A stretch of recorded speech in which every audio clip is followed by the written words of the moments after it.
Tiruvuru YCP నియోజకవర్గ ఇన్ఛార్జిగా మాజీ ఎమ్మెల్యే ఇటీవలే వైసీపీలో చేరిన నల్లగడ్డ స్వామిదాస్ పేరు అధికారికంగా ఖరారు చేసింది పార్టీ అధిష్టానం. ఈ నేపథ్యంలో తిరువూరు ఎమ్మెల్యే కొక్కిలిగడ్డ రక్షణ నిధి దారి ఎటు, జగనన్న దేవుడు, ఆయన మాటే శిరోధార్యం అనే పొగడ్తలతో ముంచెత్తిన ఆయన వైసీపీలో ఉంటారా? టీడీపీ లేదంటే జనసేన వైపు అడుగులు వేస్తారా?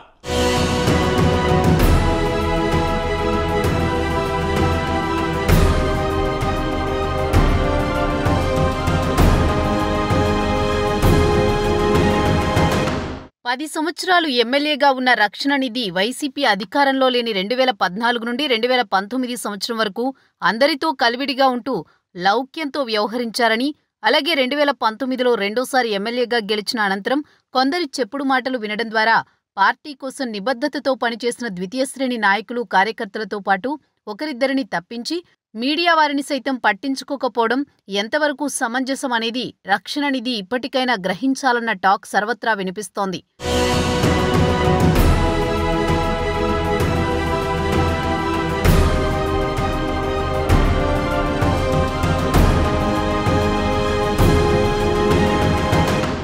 జగన్ ప్రభుత్వ కార్యక్రమాలను ప్రజల్లోకి తీసుకువెళ్లేందుకు నిరంతరం శ్రమించి గ్రాఫ్ పెంచుకున్న రక్షణ నిధి పార్టీ ముఖ్య నాయకుల పట్ల వ్యవహార శైలి, కింది స్థాయి కార్యకర్తలతో సమన్వయ లోపం వంటి కారణాలు, పార్టీలో కొందరి అధిక ప్రాధాన్యత ఇవ్వడం, మరికొందరికి కనీస గౌరవం ఇవ్వకపోవడం వంటి అనేక కారణాలు రక్షణ నిధికి మూడోసారి టికెట్ లభించకపోవడానికి దారితీశాయని రాజకీయ విశ్లేషకులు అభిప్రాయపడుతున్నారు.